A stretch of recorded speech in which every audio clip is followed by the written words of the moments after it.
నమస్తే, welcome to థింకాంధ్ర. నేను మీ ప్రియాంకర.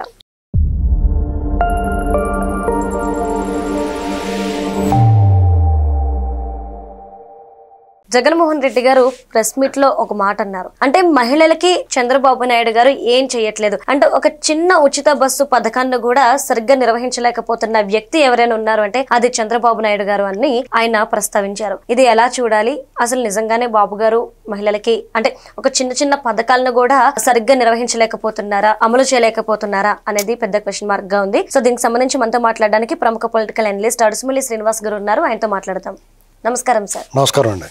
Sir, Chandrababu Naidu గారు మహిళలకి ఏమీ చేయలేదు, అసలు ఒక చిన్న చిన్న పథకాలను కూడా సరిగ్గా నిర్వహించలేకపోతున్న వ్యక్తి ఎవరైనా ఉన్నారు అంటే అది చంద్రబాబు నాయుడు గారు అంటూ జగన్మోహన్ రెడ్డి గారు మాట్లాడారు. అంటే నిజంగానే మహిళలకి బాబు గారు ఏం చేయలేదంటారా? అంటే అంత పేపర్ మీద మాత్రమే పథకాలు ఇవన్నీ? మీకు ఆంధ్రప్రదేశ్ ఉమ్మడి రాష్ట్రంలో కానీ ఇప్పుడు విభజిత రాష్ట్రంలో కానీ తెలుగుదేశం పార్టీ బేసిక్గా చూడండి. ఆనాడు ఎన్టీ రామారావు గారు, ఈనాడు చంద్రబాబు గారు. ఎన్టీ రామారావు గారు ప్రత్యేకించి మహిళల పట్ల, ఒంటరి మహిళల పట్ల వారికి వితంతు పెన్షను, ఒంటరి మహిళల పెన్షను తెలుగుదేశం పార్టీ ప్రారంభించింది. అలాగే ఆడపిల్లలకి ఆస్తి హక్కు 86లో వచ్చింది చట్టం.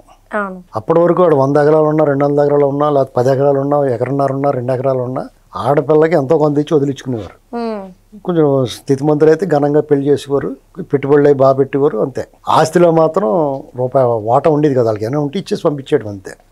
హక్కు లేదు. రామారావు గారు చట్టం చేశారు.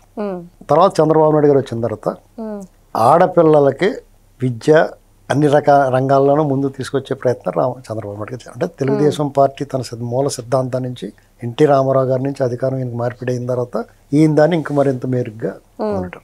చంద్రబాబు నాయుడు గారు దీపం పథకం ఆయన తీసుకొచ్చాడు, గ్యాస్ సిలిండర్లు ఇవ్వటం. అలాగే డ్వాక్రా, ఆ డ్వాక్రా అది ప్రారంభించేటప్పుడు మహిళల స్వయం సమృద్ధి డ్వాక్రా గ్రూపులు వాళ్ళందరూ దానివల్ల రకరకాలుగా వాళ్ళు స్వయంగా ఒక సమూహంగా ఏర్పడి, గ్రూపులుగా ఏర్పడి దాని వాళ్ళు అభివృద్ధి చెందటమే కాకుండా వాళ్ళు ఏదైనా వ్యాపారాలు పెట్టుకుని కూడా అభివృద్ధి చెందారు. చాలా మంది అంటే గ్రూప్గా ఒక వ్యాపారం పెట్టుకోవడం, దాని మీద వచ్చిన ఆదాయాన్ని పంచుకోవడం, అలాగే రుణం తీసుకోవడం, మళ్ళీ చెల్లించడం, ఒకరికొకరు రెస్పాన్సిబిలిటీ, బాధ్యతలు. దాని పరిమితి పెంచుకుంటూ వచ్చారు. వడ్డీ లేని రుణాలు, పావళ వడ్డీ లేని, ఇలాగా మైక్రో ఫైనాన్స్ అని ఉండేది. ఆ బారి నుంచి పడకుండా వాళ్ళ బారిని పడకుండా ఈ డ్వాక్రా రుణాలు ఇలాంటివన్నీ కాపాడి నలిగిపోయేవారు. మైక్రో ఫైనాన్స్ అని ఒక ఊపేసింది రాజశేఖర రెడ్డి వచ్చిన కొత్తలో. ఒక 4-5 ఏళ్ల పాటు వాళ్ళు కుమ్మేశారు పట్టుకుని. తర్వాత అది మెల్లమెల్లగా తొలగిపోయింది. చంద్రబాబు నాయుడు గారు 99 ఎలక్షన్ల ముందు దీపం పథకం పెట్టాడు, డ్వాక్రాని అభివృద్ధి చేశాడు. ఏకంగా డ్వాక్రా మహిళల్ని అమెరికా ప్రెసిడెంట్ పక్కన కూర్చోబెట్టాడు ఆయన తీసుకెళ్ళి. ఇన్నోవేటివ్గా ఆలోచించాలండి, మనసు ఉండాలి. అంటే చంద్రబాబు నాయుడు గారు పబ్లిసిటీని మించి వాళ్ళకి పనిచేశాడు. ఏ ప్రభుత్వమైనా ఏ నాయకుడైనా పబ్లిసిటీ చేసుకుంటాడు, నేను ఇది చేశాను అని చెప్పుకుంటాడు. అంతకు మించి దాని ఫలితం ఉంది బాబు గారు చేసింది. అదే రాజశేఖర రెడ్డి, జగన్మోహన్ రెడ్డి వాళ్ళు చేసిందేమో ఇంతనే, పబ్లిసిటీ ఎంత వాళ్ళు చేశారు, చేయలేదు అనుకున్నాను. జగన్మోహన్ రెడ్డి అసలు సొక్కెడతాడు అంతే. రాజశేఖర రెడ్డి అంత కొంత కొంచెమన్నా చేసాడు అనుకోవచ్చు. రాజశేఖర రెడ్డి దండం మాత్రం పెట్టాడు, నమస్తే చెల్లెమ్మ, నమస్తే అక్కయ్య అని నమస్కారం మాత్రం పెట్టాడు రాజశేఖర రెడ్డి. బాగా ఆరోగ్యశ్రీ అని అది ఇది తీసుకొచ్చిన తర్వాత డెఫినెట్గా ఫీజు రియంబర్స్మెంట్ అది కొంత వెసులుబాటు కనపడుతుంది. దానివల్ల దుష్ఫలితాలు ఉంటాయి, దానివల్ల మేలు ఎంత జరిగిందో దుష్పరిమాణాలు కూడా ఎక్కువ ఉంటాయి. ఇప్పుడు వైద్యానికి ఆరోగ్యశ్రీ ఇచ్చాడు, కష్టం వచ్చినప్పుడు, పెద్ద అనారోగ్యం వచ్చినప్పుడు దానివల్ల వ్యక్తిగా వెసులుబాటు ఉంటుంది. కానీ వ్యవస్థకి చాలా నష్టం. ప్రభుత్వ ఆసుపత్రులన్నీ సర్వనాశనం అయిపోయినాయి. నువ్వు ఆ ఇచ్చిన నిధులు గవర్నమెంట్ హాస్పిటల్కి పెడితే అందులో క్వాలిఫైడ్ డాక్టర్లు ఉంటారు. గవర్నమెంట్ డాక్టర్లు అంటే చాలా క్వాలిఫైడ్ కదా, గవర్నమెంట్ తాళ్ళని పెట్టుకోరు కదా, తీసుకోరు కదా. అంచేత నువ్వు ఆ నిధులు ఇప్పుడున్న ప్రభుత్వాలైనా సరే విద్య, వైద్యం ఆ రెండు అందుబాటులోకి ఫ్రీగా చేస్తే, మేలైన విద్య, మేలైన వైద్యం ఇస్తే సగం భారం తగ్గించినట్టు ఎవరికన్నా. ఆ ప్రయత్నం చంద్రబాబు నాయుడు గారు చేశారు. అది పూర్తిగా జరగకుండా మధ్యలో మనం తిని కుట్లో మొన్నోసుకుంటాం. మనం 2004లో ఓడించడం అదే పని చేశారు. 2004లో చంద్రబాబు నాయుడు గారు ఓడిపోకుండా ఉండుంటే ఈ రాష్ట్రం ఇంకో లెవెల్, ఉమ్మడి రాష్ట్రం ఇంకో లెవెల్లో ఉన్నాం. రాజశేఖర రెడ్డి ఏం చేయాలంటే మొత్తం అందరినీ పోగొట్టి ఓ జెండా పెట్టి ఓ పార్టీ పెట్టిన ప్రతి ఒడిని చేర్చుకున్నాడు ఓడించడానికి. ఇవాళ ఏదో సోది గౌరులు చెప్తారు కానీ దీపం పథకం కానీ డ్వాక్రా కానీ మహిళలకి స్వయం సమృద్ధి కార్యక్రమాలు ఎక్కడైనా సరే వాళ్ళకి రిజర్వేషన్లు కానీ ఎన్టీ రామారావు గారు ఆల్రెడీ ఎప్పుడో కల్పించాడు రిజర్వేషన్.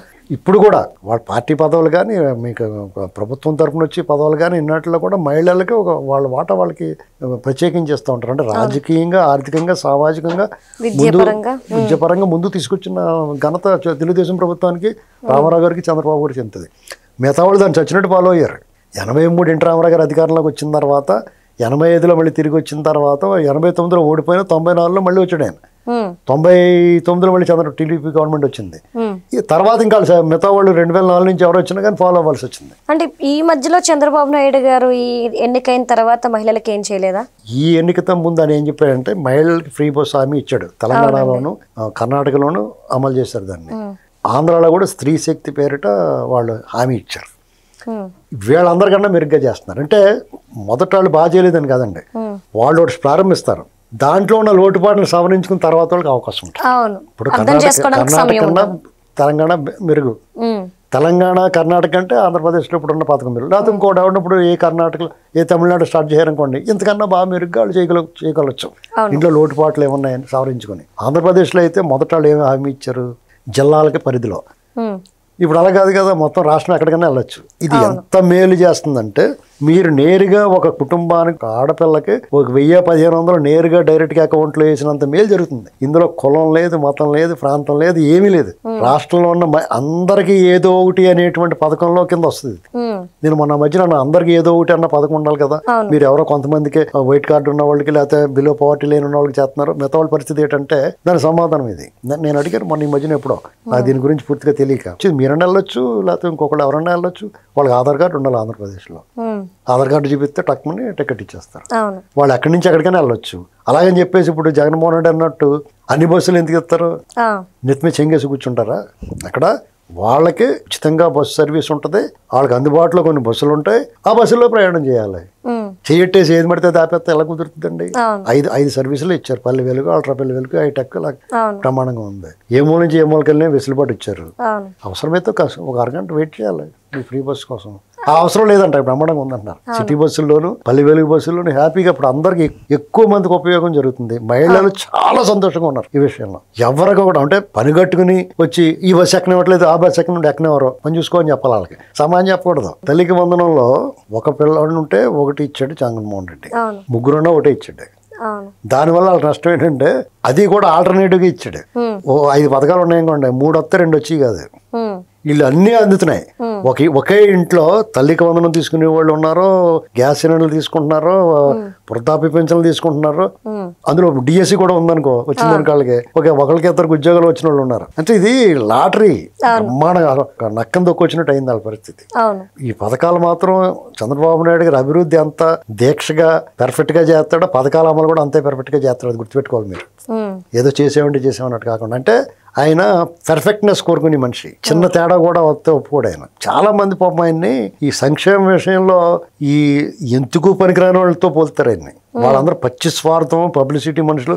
ఓ సిద్ధం సభలో ఇలాంటి పెట్టి ఏదైనా బటన్ నొక్కాలంటే భారీ ఎత్తున పెద్ద అడావుడి చేసి బటన్ నొక్కుతుంది తప్ప అన్నీ మాట్లాడేవాడు. నా ఇంటికి పేకలేరు, లేదా పవన్ కళ్యాణ్ పెళ్లిళ్ళ గురించి మాట్లాడేవాడు. ఇలాంటి బటన్ నొక్కి కార్యక్రమాలు పెట్టి అందులో సగం పడితే పడి, సగం పడి కాదు. కొన్ని ఆయన కూడా ఫీజు రియంబర్స్మెంట్లు, అమ్మఒళ్ళు ఆయన ఎత్తేసాడు. ఆయన ఎత్తేసి వీళ్ళు 1 సంవత్సరం ఇవ్వలేదని చెప్తున్నాడు. వాళ్ళు వచ్చి ప్రమాణ స్వీకారం చేసేటప్పటికి విద్యా సంవత్సరం ప్రారంభం అయిపోయింది. జూన్ 12, జూన్ 13 నుంచి విద్యా సంవత్సరం ప్రారంభం. ఎప్పుడు ఇస్తారో ఏం చేయాలి? నువ్వేమో మూటలు గట్టి పెట్టి మొత్తం నాకేసిపోయావు. నీకు అంత ప్రేమ ఉంటే నువ్వు ఇవ్వచ్చు కదా, నువ్వు దొబ్బేసిన సొమ్ములోంచి కదా. నీకు అంత ప్రేమ ఉంటే అయ్యో వాళ్ళు ఇలాగ ఇదైపోతున్నాను, అందుకని నా డబ్బులు తీసుకుంటాను ఇవ్వచ్చు కదా. ఇక్కడ మహిళలు చంద్రబాబు నాయుడు గారికి డ్వాక్రా విషయంలో కానీ, ఉచిత బస్సు విషయంలో కానీ, తల్లికి వందనం విషయంలో కానీ, రేపు ఆడపిల్లలకి 1500 ఇస్తారు చూసారా, ఇక వాళ్ళకి గిలిటన్ అంటారు దాన్ని. అంటే చిరచ్ఛేదం చేసినట్టు అయిపోద్ది ఆ పార్టీ అవతల పార్టీలకి. ఈ విషయంలో మహిళలు ఒక్కసారి పర్ఫెక్ట్ గా ఎక్కడ టెన్షన్ లేకుండా అందుకుంటున్నారు కదా. ఇది కాకుండా రేషన్ ఎక్కువ సమస్య ఎదుర్కొనేది మహిళలే. మగాళ్ళ కన్నా ఆడవాళ్ళే దీనిలో శ్రద్ధ ఉంటుంది. ఇదివరకు ఇంటి ముందుకు వచ్చి సైరన్ వేసుకుని ఇంటింటికి రేషన్ అన్నాడు, కానీ ఆ వీధి మొదల్లో పెట్టి వాళ్ళు వ్యవహారం చేసేవారు. ఇప్పుడు 15 రోజుల పాటు నువ్వు ఏ టైం ఖాళీ ఉంటే ఆ టైం వెళ్తే తెచ్చుకోవచ్చు. అది వాళ్ళకి వెసులుబాటే. పురుషుల కన్నా ఎక్కువ రేషన్ రేషన్ మీద శ్రద్ధ చూపించేది, దాన్ని భద్రంగా ఎక్కడ మిస్ అవ్వకుండా తెచ్చుకోవడానికి చూసి పొదుపు విషయంలో ప్రతి రూపాయి జాగ్రత్త పడేది మహిళేనండి. అవును సార్. ఎవరింట్లోనైనా సరే చూడండి, మీకు ఎంత గొప్పవాళ్ళు బాగా సంపన్నులు అనుకున్న వాళ్ళ విషయంలో కూడా ఆడవాళ్ళు చాలా జాగ్రత్తగా పొదుపుకో ఉంటారు. మెజారిటీ మంది బాగా ఖర్చు పెట్టి అవారా చిల్లర ఖర్చులు పెట్టి దుబారా ఖర్చులు చేసి వాళ్ళు ఉంటే ఉండొచ్చు, కానీ 90% మహిళలు చాలా జాగ్రత్తగా పొదుపుగా భద్రంగా రూపాయి జాగ్రత్త చేయాలి. రూపాయిని ఖర్చు పెట్టడానికి వర్తి ఎక్స్పెన్సెస్, ఆ ఎక్స్పెన్స్ ఖర్చు చేసినంటే దానికి వర్త్ ఉందా లేదా చూస్తారు వాళ్ళు. ఇది చంద్రబాబు నాయుడు గారు ఆయన పరిపాలన ఎప్పుడైనా సరే మహిళలకు ఇచ్చే ప్రాధాన్యత కానీ మిగతా వాళ్ళు మొక్కుబడిగా ఇస్తే ఈయన వాళ్ళ ప్రాధాన్యతను గుర్తించి ఇవ్వటం, అలా అవసరాన్ని గుర్తించి ఇవ్వటం, వాళ్ళకి సంక్షేమం చేసినా రాజకీయ అర్హతలు కల్పించినా ఏం కల్పించినా సరే చంద్రబాబు నాయుడు చిత్తశుద్ధితో చేస్తాడు. కానీ పోర్ట్రేట్ దాన్ని జనాలకు చెప్పుకోవడం వాళ్ళకి కొంచెం చేత కావట్లేదు. చేసినట్టు చెప్పుకునే వాళ్ళకి ఆ వాయిస్ అయితే క్రమంగా బలహీనపడుతుంది. గతంలో 10-20 ఏళ్ల క్రితం మంచి చెడు కూడా రెండు కూడా మొహమాట లేకుండా పర్ఫెక్ట్గా చెప్పేవారు. వాళ్ళ వాయిస్ బలంగా వెళ్ళేది. అందులో నాయకులు కూడా స్పోక్స్ పర్సన్స్ ప్రత్యేకంగా ఉన్నా లేకపోయినా నాయకులు కూడా వచ్చి మంచి చెడ్డ మాట్లాడేవారు. ఇవాళ దురదృష్టం ఏంటంటే నాయకులు మాట్లాడట్లేదు. మరి వాళ్ళు ఏ కారణం చేత మాట్లాడట్లేదు తెలియదు, కానీ నాయకులు కూడా వచ్చి వాళ్ళ పార్టీ ఉనికిని, ఆ పార్టీ ప్రాశస్త్యాన్ని, పార్టీ ప్రతిష్టని, పార్టీ గతంలో ఏం చేసింది, రేపు ఏం చేయబోతుంది, ఇప్పుడు ఏం చేస్తున్నాం అనేటువంటిది చెప్పుకునే అవకాశం ఉండి కూడా మాట్లాడట్లేదు దురదృష్టం. ఎందుకంటే అలా చెప్పుకోకపోవడం వల్ల ఎవడైతే దుష్ప్రచారం చేస్తారో జగన్మోహన్ రెడ్డి లాంటి పచ్చి అబద్ధాలు మాట్లాడుతుంటే దానికి సరైన కౌంటర్ పడకపోయినా అతను అలా మాట్లాడిన వెంటనే 100 మంది లైన్లో నిలబడి జనగణం పాడినట్టు పాడేయాలి అతనికి. ఇవన్నీ చెప్పాలా, చెప్తే జనాలకు అర్థమవుతుంది. ఎందుకంటే మరుపోయినట్టు ఉంటుంది. ఇప్పుడు తరాలు మారుతూ ఉంటాయండి. 83 నాటి తరం ఇప్పుడు ఉండదు కదా. మేమంతా 83 బ్యాచ్ అనుకోండి. అప్పుడు మేము మా కొత్తగా ఓటు వచ్చి ఒక 20 సంవత్సరాలు ఉన్నాయనుకోండి. ఇప్పుడు మేము వృద్ధులైపోయి ఉంటాం. వృద్ధులైపోయాం కదా, మేము ఆఖరి బావర్లు ఆడుతూ ఉంటాం. మాకు తెలిసింది మీకు ఎంతవరకు చెప్పగలుగుతాం. తర్వాత తరం ఉన్నారు, వాళ్ళు కూడా లాస్ట్ వార్లోకి వచ్చేస్తారు. 10-20 ఏళ్ల క్రితం ఓటు వచ్చిన వాళ్ళు, లేకపోతే 25-30 ఏళ్ళ వయసు ఉన్న వాళ్ళకి గతంలో ఏం జరిగింది, టీడీపీ ఏం చేసింది, చంద్రబాబు గారు ఏం చేశారు, నారాయణ రామారావు గారు ఏం చేశారు, ఎవరికి ఏం చేశారు అనేటువంటిది వాళ్ళకి తెలియదు. వాళ్ళందరికీ రాజశేఖర రెడ్డి బలినవుతున్నారు అన్న ఫోటోలు చూస్తూ ఉంటారు. జగన్మోహన్ రెడ్డి యూత్ ఐకాన్ అనుకున్నారు ఆ ఏడు మొఖాన్ని. దాన్ని అలా ప్రొజెక్ట్ చేశారు. దాన్ని వీళ్ళు అది కాదురా బాబు, అవన్నీ ఫేక్ రా బాబు, ఫేక్ వర్మా ఫేకు అంటాడు ఏదో సినిమాలో. అలాగే అంత ఫేక్ రా బాబు, ఆ నవ్వు ఫేకు, వాళ్ళు ఎవరం ఫేక్ అని చెప్పి కూడా లేకుండా పోయాడు. అది పరిస్థితి. లేడీస్ కాకపోయినా మహిళలు కాకపోయినా చంద్రబాబు నాయుడు గారు టిట్కో ఇళ్ళు ఉన్నాయి చూసారా, ఆడవాళ్ళకి ప్రాధాన్యత ఇచ్చాడు. జగన్మోహన్ రెడ్డి వచ్చి వాళ్ళని చాలా ఇబ్బంది పెట్టేసాడు. ఇవాళకి అది ఒక్క పథకం అలా స్పీడ్గా వెళ్ళి దానికి మోకాలు అడ్డం పెడితే తర్వాత దాన్ని సరి చేయడం చాలా ఇబ్బంది అవుతుంది. గత 2019 ఎన్నికల ముందు చంద్రబాబు నాయుడు గారు పసుపు కుంకుమ ఇచ్చాడు తెలుసా మీకు, సకాలంలో ఒక పొట్టం ఇచ్చేసాడు. అలాగా ఈయన వచ్చి అంగా డ్వాక్రా రుణాలు రద్దు చేస్తున్నాడు. రకరకాల మార్గాల్లో వాళ్ళు ప్రలోభపడుతున్నారు. కులము మతాన్ని ఎక్కువ వాళ్ళు ఇంజెక్ట్ చేశారు. బడుగు బలహీన వర్గాల్ని మతం అనేటువంటి మత్తుమంది చల్లారు. దానివల్ల లోపల ఎంత మంచి అభిప్రాయం ఉన్నా ఒక మైకు హిప్నటైజంలో తీసుకెళ్తూ ఉంటారు. కొంతమంది వ్యక్తులు ప్రతినిధులు ఉంటారు, వాళ్ళు మాయ చేస్తూ ఉంటారు. దాని నుంచి మొన్న జగన్మోహన్ రెడ్డి స్వయంగా తనంతటి తన పీక తనే కోసుకున్నాడు. ప్రతిసారి అలా జరగదు. ఎందుకంటే ఈ ప్రభుత్వం ఏం చేయాలంటే ప్రతి అంశంలోనూ ప్రతి క్షణం కూడా వాళ్ళకి వివరించి చెప్పాలి. చాదస్తమైన సరే చంద్రబాబు గారు చెప్తూ ఉంటాడు, మిగతా వాళ్ళు చెప్పరు. చంద్రబాబు నాయుడు గారు చెప్తాడు, ఎప్పటికప్పుడు చెప్తాడు. ఆయన ఏం చేయను హైటెక్ సిటీ గురించి, లేకపోతే ఆయన సంస్కరణలు కానీ ఆయన అభివృద్ధి పనులు కానీ పదే చెప్తాడు. కారణం ఏంటంటే మర్చిపోకుండా ఉంటారండి. దాన్ని శాదత్తంగా తీసుకుంటారు కొంతమంది. మిగతా వాళ్ళు మాట్లాడితే ఆయన మాట్లాడాల్సిన అవసరం ఏముంటుంది. మిగతా వాళ్ళందరూ మాట్లాడి ఎవరైతే లబ్ధిదారులు ఉన్నారో వాళ్ళకి ప్రతినిధులైన మహిళా నాయకురాలు కూడా మాట్లాడాలి.